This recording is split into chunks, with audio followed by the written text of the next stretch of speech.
was a really good college basketball game tonight. Two teams competed awfully hard. I'm really proud of our group. Give Wisconsin a ton of credit. Just think Iverson likes seeing orange and blue.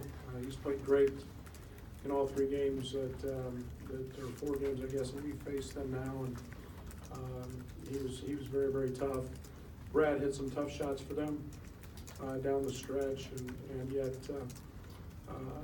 I feel really good. I felt our kids fought. They made a play down the stretch. Reavers made the offensive tip, and we forced them into what I thought was a really, really poor shot at the end of the game, and then they get an offensive rebound,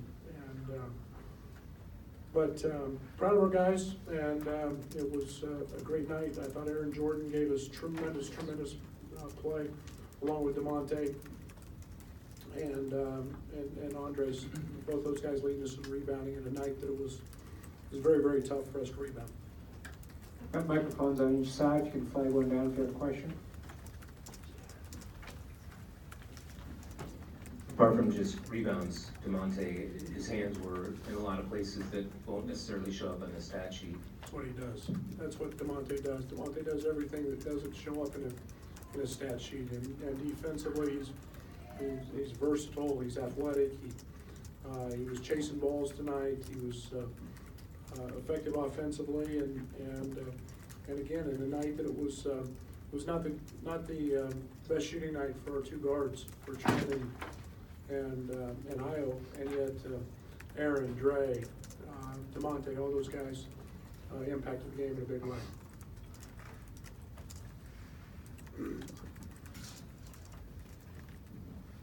It's a second straight game where you were really able to limit Ethan Happ. I mean, couldn't even play him at the end.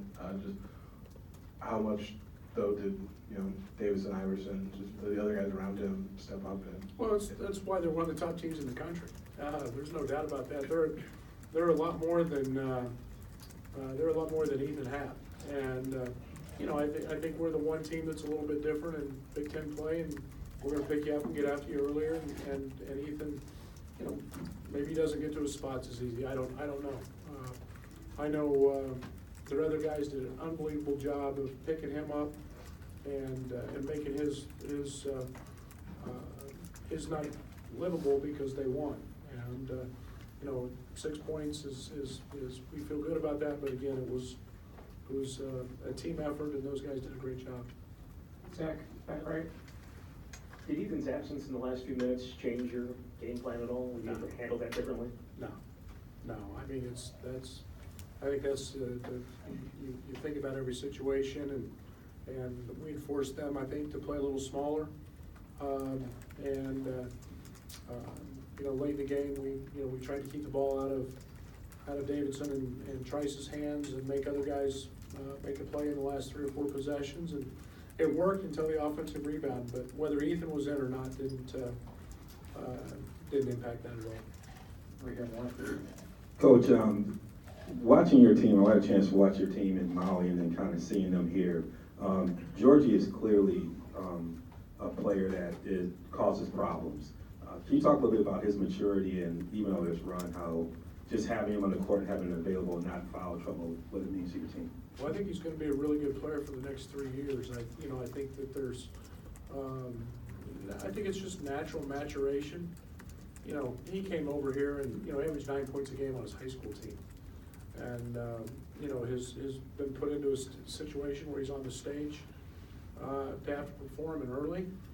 It was such a new experience, and emotionally, just getting Georgie at a level playing field was sometimes challenging. But he had a challenging night for him in terms of 5 turnovers. But again, his presence is something we miss. Everybody wants to look at the offensive end. What he's done defensively in 2 nights and against Ethan Happ has been the thing that I've been most impressed with. He is such a smart player and great feet, and he's a really, really tough kid.